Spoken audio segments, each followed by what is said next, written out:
แต่เขาใส่เบื้องนั้นเลยไม่ได้แจ้งมืดคือเขาเพราะว่าไฟละเฮือนแต่จริงๆมีอยู่หรอกค่ำคืนบ่ย่านประมาณค่ำ แบบ คืนบ่ ค่ำคืนแบบเรามาเท่านึงแบบว่า2 มื้อแล้ว แต่เรามาปุ๊บแบบว่า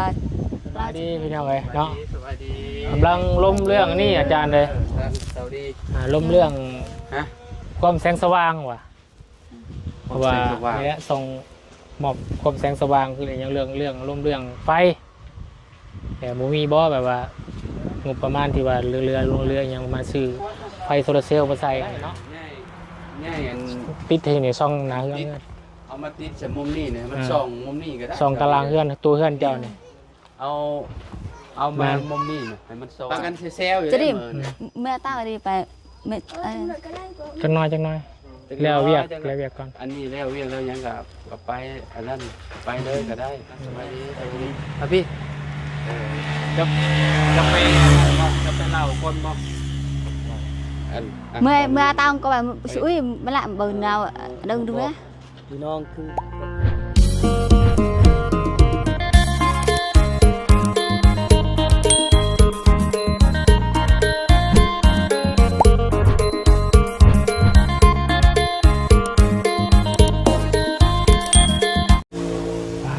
จบเปิดคลิปเปิดภาพมาพี่น้องเลยเนาะ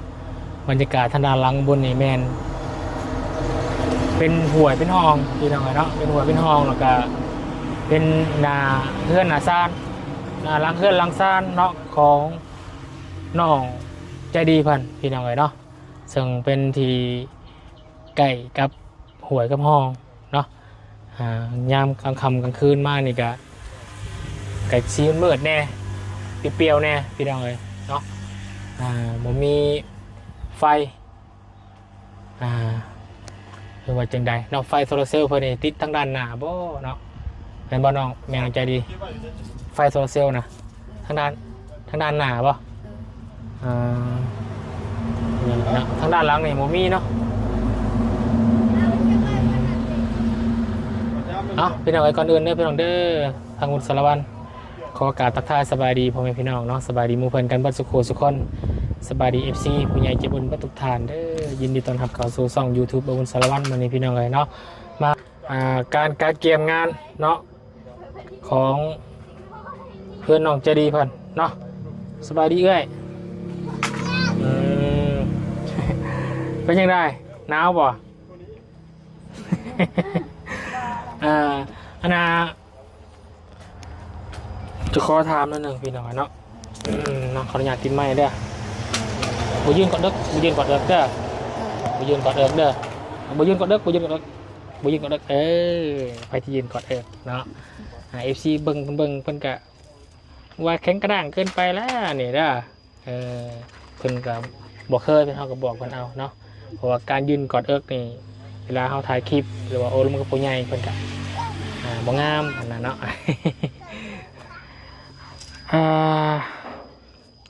กลางคืนมานี่จุดใดแน่ที่มืดกูมูมืดบนตัวเงินมืดบนเลยปะ เลย มืดบนเนาะทางไหนเงินนี่ก็มืดปะ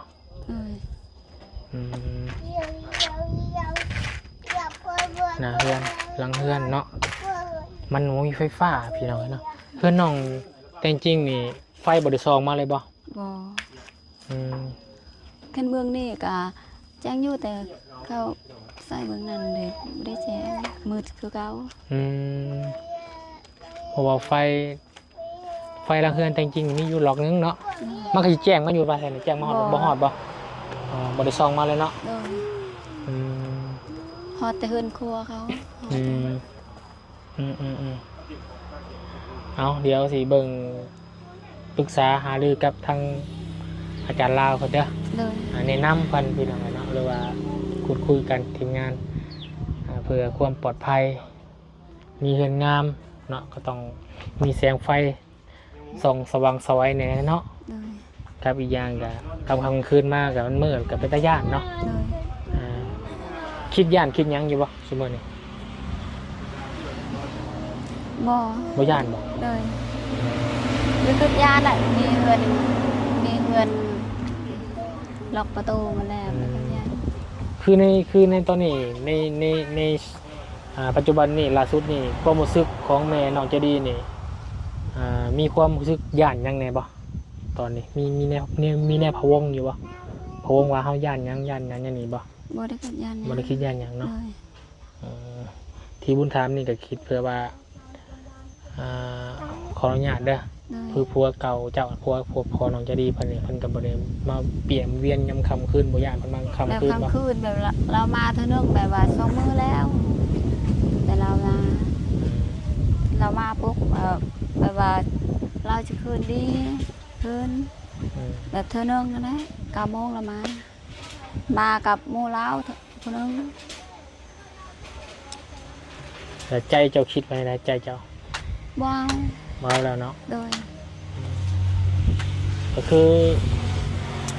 อวุ้นเห็นตลอดอยู่บางเทื่อนี่แต่ว่าวุ้นบอกกล่าวว่าบ่ฮู้ว่าเพิ่นหยอกกันหรือบ่เนาะกับเจ้าเวลาอยู่กับเจ้าตอนแปลงเงินไปหยังนี่บางเทื่อเราก็สิใส่แบบว่าหน้าตาความหึนเจียวเนาะเห็นบ่ความอยากหายเนาะ โดย แม่นดีบ่อยากหายเจ้าดีบ่ เรายังห้าแหละตอนบอลเขาขุดห้องน้ำของเขาจริงๆแต่ยังห้าแหละ อืม จัก เวลา ไป เพิ่นจะให้ จักไปอยู่ในบ้านตูนจักมาอะไร อืม บอกจะห้าก็เรากับเมื่อเขากันแบบเอาผืนเลยเราคันยักคันเฝ้ากับยักห้ารถ อืมเพิ่นใส่อารมณ์มาก่อนเนาะ โดย วุ้นเคยเห็นแล้วก็โอ้คือเขาเป็นผู้ชายแล้วบ่น่า แต่เดี๋ยวนี้คือเราอยากมาแวะอยู่เดี๋ยวนี้แต่เราไปแต่อยู่เป็นทาง แต่เราอยากแวะอยู่แต่เราย่าน เรายังคืออยากมากเลยเราบ่ตอนนั้นว่าแล้วบนว่ายังแล้วก็แล้วป้ายแบบสิบนว่ายังอยู่นี่เมื่อก็เมื่อแหละ อืม ยากันเลยมันว่าอ้าวจะปะก็ไม่ได้ปะมันมา อืม ไม่ได้ปะกับเปรี้ยวเจ้าน่ะแล้วก็ว่ากับผู้ใหญ่แล้วก็แล้ว อืม น้ำมันเจบนว่ายังอยู่น้ำกันกะแบบยังทันเว้ายัง นี่เว้าแล้วฮอดพ่อแม่เราแล้วก็บ่ได้ยากนั่นเราเฮาบ่ได้มักเราก็ยาก คือใจตอนนี้มันยังบ่ได้มักเราแล้วบ่ โดย คือว่าตัดได้แล้วเนาะ โดย ดีแล้ววนกะเพราะว่าเห็นหลายเทื่อแล้วเนาะเจ้ากับเราอะเนาะ โดย ป้าเอากันเอากันป้ากันเอากันอยู่หั่นเนาะมันก็สิเป็นในตลอดไปเนาะถ้าว่าเจ้าสิยังเอาอยู่หั่นนะนี่เจ้าตัดสินใจปะแล้วว่าเอาแล้วก็โอเคหั่นนะมันก็ดีบ่ดีไผดีต่อเจ้ากับลูกเจ้าหั่นแหล้วเนาะอยู่กัน3แม่ลูกนี่ก็มันก็อบอุ่นอยู่แล้วเนาะ โดย เลี้ยงลูกไปมันใหญ่มากกว่าลูกเลี้ยงเนาะมันจะเป็นการแนะนำพี่น้องเนาะเพราะว่าเราแบบเห็นเพิ่นกับตอนใช้ชีวิตอยู่ร่วมกันเขาหนาสีหนาหรือว่าอาการของแม่น้องใจดีกับมีความทุกข์เนาะ โดย มีความทุกข์ทั้งน้องใจดีกันน้องใจดีก็มีความทุกข์คือกันอันนี้วุ้นเกิดเลยว่าโอ้ยมันมีแต่ผู้หญิงเพื่อนเจ้าอะนะเนาะก็เลยอยากจะปรึกษากับทีมงานเบิ่งเอาไฟโซลาร์เซลล์มาติดให้บ่หน้าเฮือนนี่พี่น้องอะเนาะหรือว่าทางหลังเฮือนหรือว่าทางขึ้นคันไดลงคันไดแหละเนาะ โดย ขึ้นเฮือนใหม่มันต้องมีไฟโซลาร์เซลล์บ่หรือว่าเอาโซลาร์เซลล์ตัวนี้มาติดใส่เฮือนใหญ่บ่เนาะ โดย เบิ่งเอาเนาะถ้าเป็นไปได้ก็ถ้าว่างบยังมีหรือว่าจังได๋ก็ซื้อมาใส่อีกอันนึงเนาะ โดย ไฟบ่มีแล้วมันยากพี่น้องเนาะเพื่อนน้องก็มีเขาแล้วหรอไฟ ยัง เอาเพื่อนน้องไอ้ตกแค่ยังบ่ โดย อืม เงินพ่อแม่ก็ยังดิ ยังบ่มาเนาะแต่ว่าเพื่อนคือเก่าแล้วเพื่อนพ่อแม่จะมาต่อมาเสริมบ่ได้เนาะต้นไม้ต่อ เงินแบบว่าเงินพ่อแม่อยากใส่3 ดอก 4 ดอกก็ได้แบบว่าต่อบ่ได้ อืม เงินตัวเองใส่เท่าไหร่ก็ใช้ดอกแต่ต่อก็บ่ได้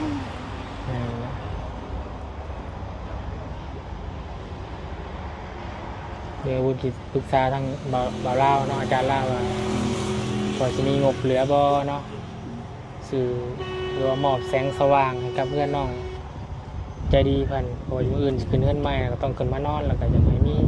ไฟแหน่เนาะ เลย อยากได้อยู่บ่ อยากได้อยู่ เนาะมันมืดเนาะ เลย เหมือนบ่คักอะนะพี่น้องอีกอย่างเฮือนเพิ่นก็มีแต่ผู้หญิงมันก็มีแสงสว่างมาในก็ยังใครบ่ย่านยังย่านแต่ผัวเจ้ามาลอยกลางคืนแหล้ว เลยตอนนั้นขึ้นลงบุกแบบคอยบ่ตอบแบบนั้นจะขึ้นเลยตอบ2เทื่อตอบไปแล้ว ขึ้นมาเฮือนนี่ เลย เราสิขึ้นมาอีหลีบ่ ขึ้นไปอยู่ซานนี่แบบว่าเขาอยู่ไหนบ่แม่น พิษเนี่ยเนาะเขาไปไหนเนาะ เลย กลัว แบบว่าเมียตัวเองแบบว่าหย่ากันแล้ว เห็นมากกันทุนแบบว่าผู้บ่าวบุพิษแบบว่าแล้วเขามาเล่นแบบมีพวกตัวเองบอลมากลางคืนบ่ได้ เพราะว่าปะกันเนาะจากันเนาะพิษขีดพิษคลองเนาะ โดย อันนี้แล้วบางเทื่อเขาก็บ่ฮู้บางเทื่อเราขออนุญาตบางเทื่อเพิ่นดื่มมาเมามากเทื่อคนเมามันบ่รู้แล้วเนาะ โดย มันก็ย่านคิดย่านเท่านั้นแหละเพื่อนแกในอนาคตต่อไปก็นี่แหละหลังจาก เราเอาดีกับ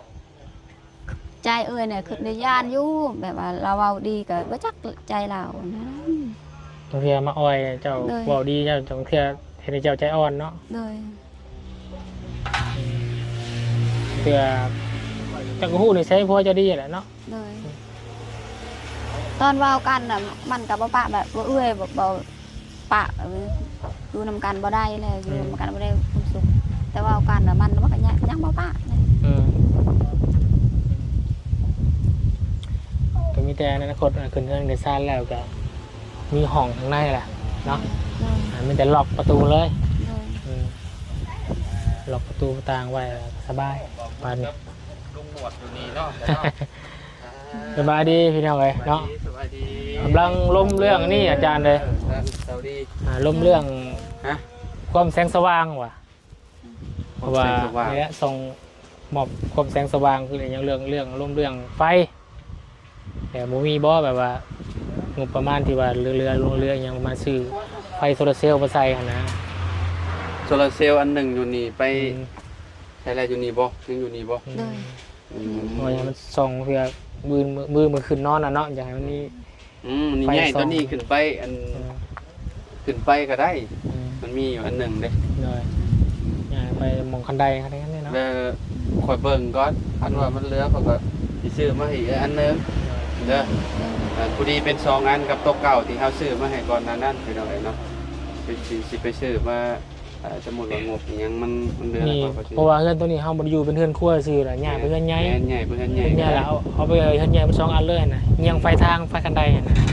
สิส คน ว่าง คนลงเพื่อยามค่ำ ตัวหนึงก็ประมาณช่วงเขาซื้อมาให้เท่าไหร่ตอนนั้น600,000ปลายบ่ตอนนั้นประมาณ 1,000 บาทนะพี่น้อยเนาะประมาณนี้ เลย มันก็อยู่นำขนาดคือกันวัดมันเท่าใดเด้วัดมันลายมันก็แพงเอาเบิ่งก่อนเราคันบางงบยังเพียงพอมันเบิดแต่มันพอบ่ได้ก็สิอันนั้นเนาะเดี๋ยวอันนั้นเพิ่นซื้อมาเพิ่มเบิดตัวนี้มันก็อันใส่ดีอยู่แล้วว่า โดย มันฮอดแจ้งอยู่บ่ แต่ว่าเฮือนน้องแต่จริงไฟติดไฟขางเฮือนยังว่าแค่แน่เนาะบ่ได้ส่องมาใส่กันนี่เนาะแม่นนางบ่ได้ใส่ได้แสดงหลังเฮือนก็ไป เพิ่น อย่าง เพิ่นไปติดแต่ฟางนั้น เป็ เป็นอันจริงๆน่ะไปติดอยู่ฟางทางนั้นอันดอดไฟตัวหนึงเนาะจริงๆนะมุมนี้บ่ได้อันนั้น มีบริติดถ้าว่าติดครั้งนี้ยังว่าซองมาเห็นใน ส่องในแสงสว่างอยู่เนาะ แม่นเลยว่าบุลงเบิ่งกันค่อนว่า บ่ได้มีไฟใช่ก็บ่มีปัญหาที่ไหนเนาะนี่โซลาร์เซลล์ตัวนี้ก็ใช้ได้ปกติเนาะ หรือว่าง่ายมาซองนี่ก็ได้เนาะ ง่ายอัน ติดที่นี่ซองหน้าเฮือน เอามาติดจากมุมนี้เนี่ยมันส่องมุมนี้ก็ได้ ซองตารางเฮือนตัวเฮือนเจ้านี่ เอามามุมนี้นะให้มันสว่างไอ้ช่องสว่างมาเรือนหลังนี้เรือนหลังใหญ่เจ้านี้แต่ในหมู่มันเรือเขาก็สิอันนั้นมาให้เจ้าตัวนึงเอาให้เจ้าอันใช่หรือว่าเฮาเบิ่ใส่หม่องนี้เนาะนี่เนาะให้มันส่องเขานี่เนาะ แม่น เอาไว้แระ อันนี้เพลงมันเรียกเพลงมันเอาไว้อยู่ที่บ่ต้นนี่เลย เยอะ เนาะ เยอะเยอะ พอโอเคพอเนาะ ซองมาอย่างเลย มืออันอ่อนแต่เบะทางไหน มันจะเม็ดใส่ มือให้ปะดอก ประมาณ ให้ 5 ปะดอกไหนยันไหนบันไหนยัน สมมุติว่าเอาไว้อยู่ต้น ไหนยัน หรือ เล ว่าย สิเอาเพลงมันขึ้นไปปาไว้อยู่เทิงบ่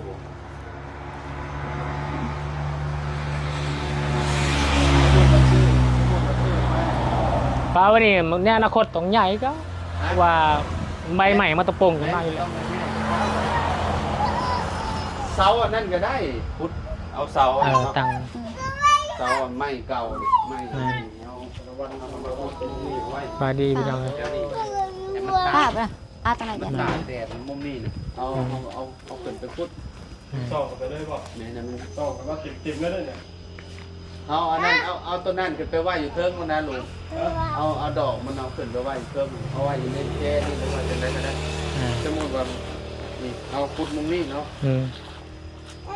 ให้มันซองเขาตัว มันหาแลบเบิร์ดเดี๋ยวเนาะซื้ออาหารกันกินกับเดี๋ยวพอเติบหนึ่ง เบิ่งก่อนเบิ่งนี่เรียกการขึ้นเทือนก่อนจังเบิ่งกัน มันเรือจากเล็กจะน้อยเขาจะซื้อมาให้เพราะว่าอยากได้เต้นอีกเบาดีเราไปเว้าแล้วบ่เต้น เต้นบ่ยากดอกบันกระดับนี่ก็ไปตอนแรก ก็ไป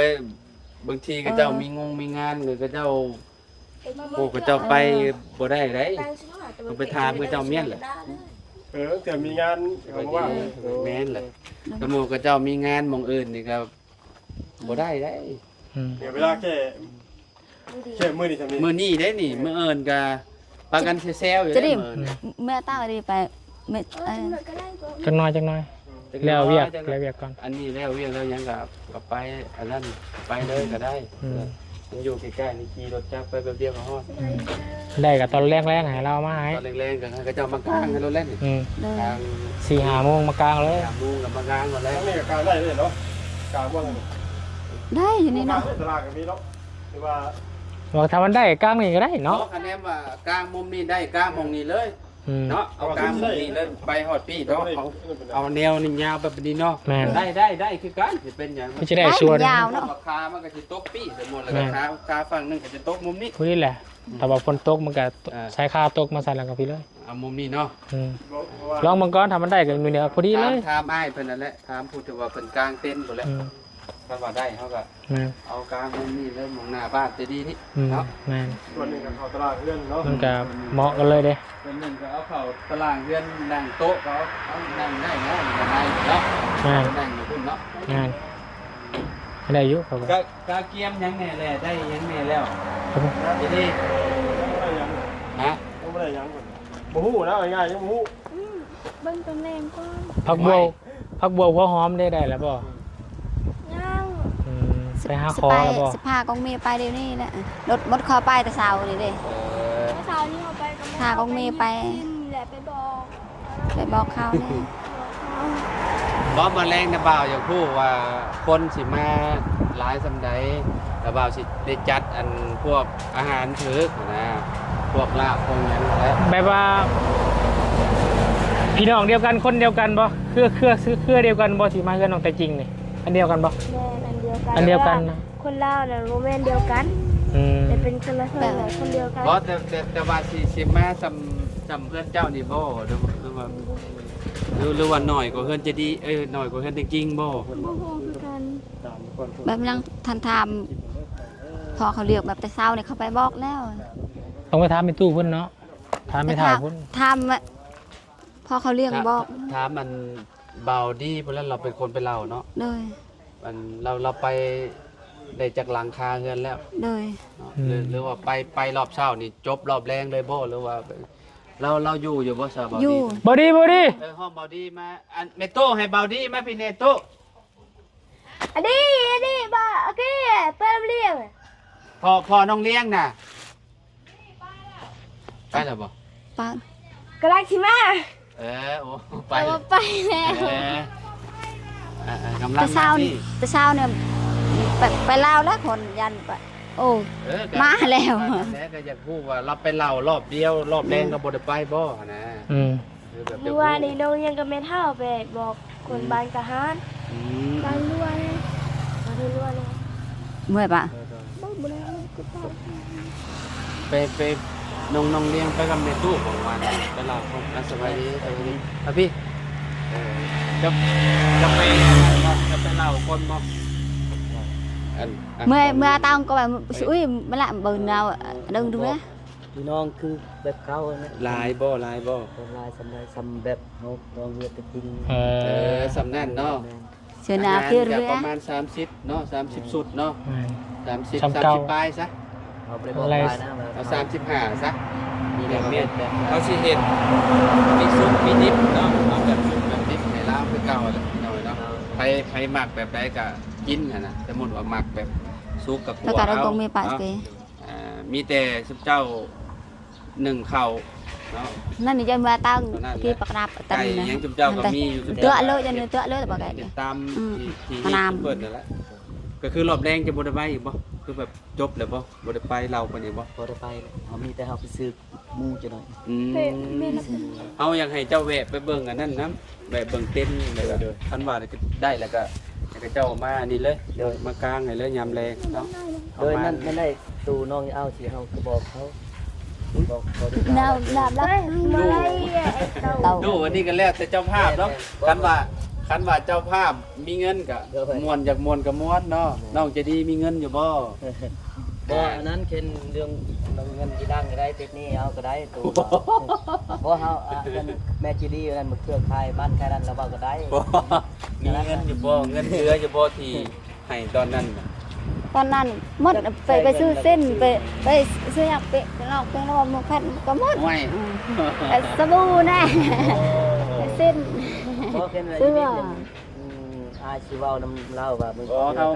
เฮาบ่ปานใดดอกเฮาแล้ว hai cái anh nè tụi bay แบบพี่น้องนั่นแห คุ ละ ณเจ้าจะม่วนก็ม่วนก็ ให้พี่น้องลิ้น ใช่ให้พี่น้องม่วนก็ตามใจหั่นแหละ โดย ต้องถามเจ้าภาพพุ่นแหละเนาะ เปิดแม่น thành hai vợ hai trời lắm nè mới nó gặp lâu chừng nào phải vợ คือภาพนั่นแหละบางเทื่อกับเอาแบบเขาจะม้วนเองว่าในตรงๆแล้วเนาะ แบบว่าขึ้นเรือนเนาะขึ้นเรือนนั่นน้องทั้งทีเนาะแบบม่วนแบบหยังก็เอ้าเนาะแต่เจ้าภาพเพิ่นแหละพี่น้อง người ใช่ ta เจะภาพ tạo เนาะ เฮาก็ เจะภาพอยากเต้นบ่อยากฟ้อนบ่ นั่นได้คือเรา บ่ข้อไม้ บ่เจ้าเว้าว่าเจ้าสิพร แม่นพรกับค่อยละว่าสิพร กั นะ บน้องจริงๆเจ้า เดี๋ยวค่อยกับแม่ เจ้าไปฮัดมาแล้วบ่ทีนี้ ยอดมือเจ้ากับบอก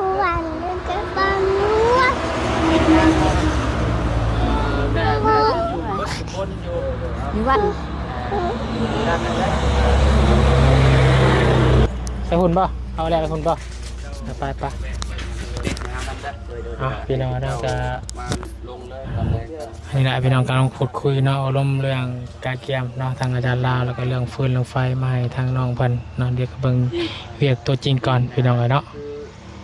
ว่างบของเราพอบ่หรือว่าจังไดพี่น้องเนาะเอาอาหารการกินก่อนแล้วจังว่าเรื่องไฟฟ้าพี่น้องเนาะ ตาคนรู้ในตาส้มเนี่ย ข้าวหมักข้าวหมักกล้วยต้นกล้วยต้นหอม โอเคพี่น้องเนาะคลิปนี้ก็บ่มีหยังหลายเนาะก็มาเบิ่งเรื่องการเกมขึ้นเรือนใหม่เนาะของน้องใจดีเพิ่นแล้วก็อารมณ์เรื่องพอน้องใจดีเพิ่นเนาะมาสิมาแวะเวียนจะขอขึ้นดีเนาะเพราะว่าเงินหลังงานแบบนี้ห่วยไฟก็ยังไม่อยู่ได้พี่น้องเลยเนาะนี่แหละอย่างว่าเราเรื่องไฟมาติดไว้ให้น้องเพิ่นพอได้ให้มันสว่างสบายแหละพี่น้องเลยบ่ได้อุ่นใจคนอยู่ผู้มีติผู้ยิงเนาะไปจ้ะโอเคพี่น้องเลยทางอาจารย์ลาคนเอาร่วมเรื่องพูดคุยทางอาหารการกินเนาะต่อพี่น้องคนการแสดงขออนุญาตจบคลิปก่อนเดี๋ยวไปคนเครื่องเอาน้ำเอาในลงมาก่อนพี่น้องเลยเนาะมีแต่เอารถมาจอดทางหน้าเอาเนาะอาจารย์มีแต่คอยเอาเจ้ารถมาจอดพี่ก่อนเนาะเดี๋ยวน้ำโดยเอาน้ำลงก่อนพี่น้องรถมาจอดข้างหน้าก่อนเนาะไปอยู่ดีไม่แห้งเบิร์ดสุขุสุคนนะพี่น้องเด้อทางคุณสารวัตรเนาะพอพี่น้องFCเบิร์ดสุขุสุคนเด้อที่เขามาผสม